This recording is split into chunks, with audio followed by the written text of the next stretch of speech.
Greetings from Tokyo, my dear friends. This is Daisuke, and I hope you're doing very well. I want to give an update about the live stream film club that I've had the great pleasure of being a part of last month. As some of you may know, I've been doing live streams where we've been talking about a film, and this is basically from the great suggestion from our dear friend Jack Clare, who suggested at the very beginning, why don't you pick a film and we can all talk about it and we can become like a film club. And I thought that was such a great idea. And so for June, I basically did that with your help and assistance, and we talked about films in June. What were they? Picnic at Hanging Rock, Good Morning, 8.5, Rebecca, The Red Shoes. So I want to thank you so much for that. It was so much fun, and I want to continue with those. Unfortunately for me, in July, my schedule is a little bit such that I am not going to be able to do any live stream film club sessions on those Sundays.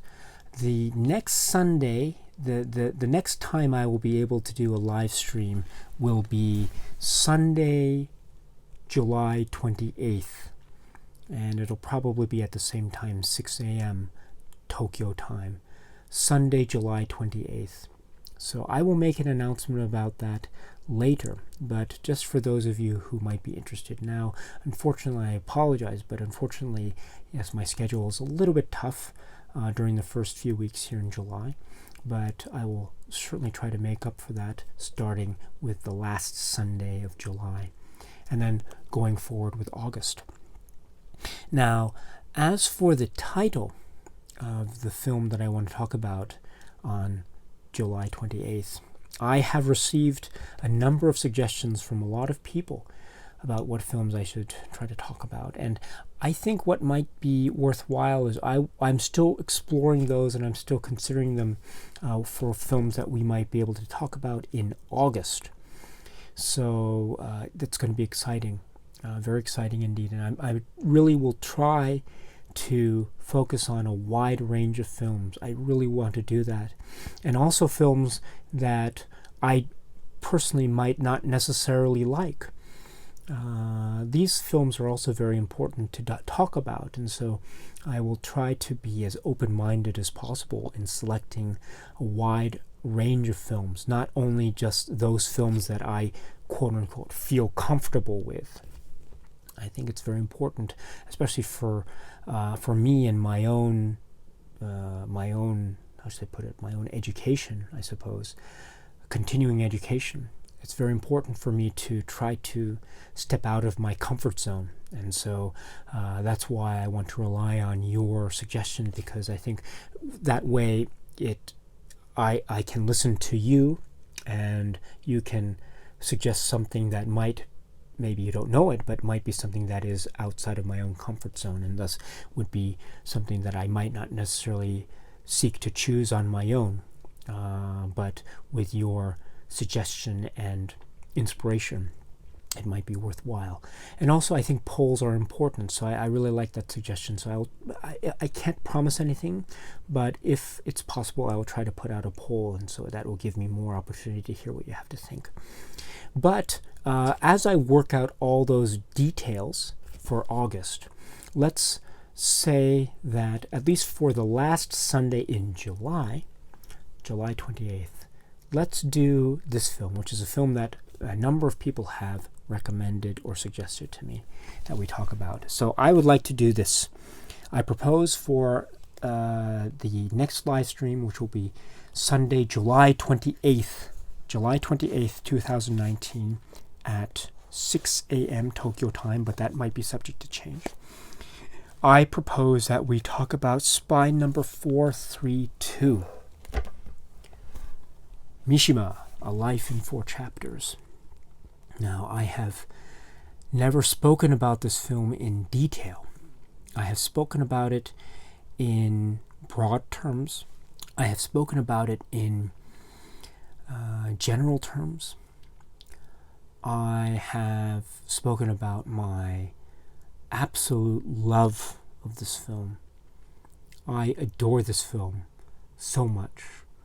It is a film that still shocks me, and it frustrates me also. It is both ugly and beautiful.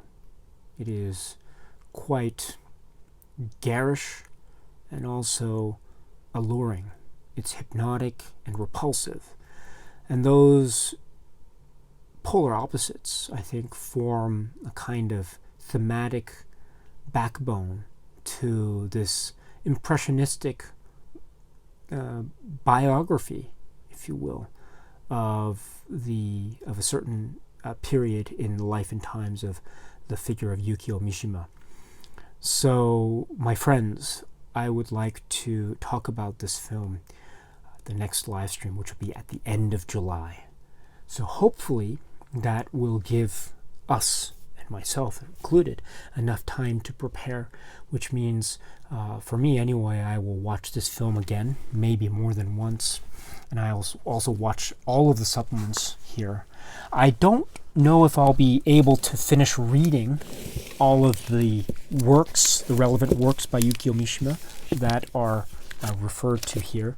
I will try to, but I don't know if I'll be able to. But no, I don't think that it has to be a prerequisite for the film club. But if you are interested in pursuing some kind of study of Mishima's works, or if you already have that expertise under your belt, please feel free to either. I'd love to hear about that. So, in order to prepare for that, I too will try to brush up on my own understanding about Mishima's works and his life. So, hopefully that will give me enough time, although I can't make any promises. But I will do my best. I'll certainly do my best. So, anyway, and incidentally, this is the DVD, but of course it also comes in a Blu-ray, which is also somewhere around here on one of the shelves. And I'm not sure if it's on the Criterion channel, but if it is, please let me know, so maybe other people will get wind of that, and that means that it might be more accessible to more people. Okay, so this is the film that I'd like to speak about next time. So, Mishima, A Life in 4 Chapters. This is spine number 432. So, there we go. Thank you very much, and until we meet again, my friends, please be happy and healthy and well, and please keep on watching a lot of great, great movies, including, of course, Mishima, A Life in 4 Chapters. Cheers.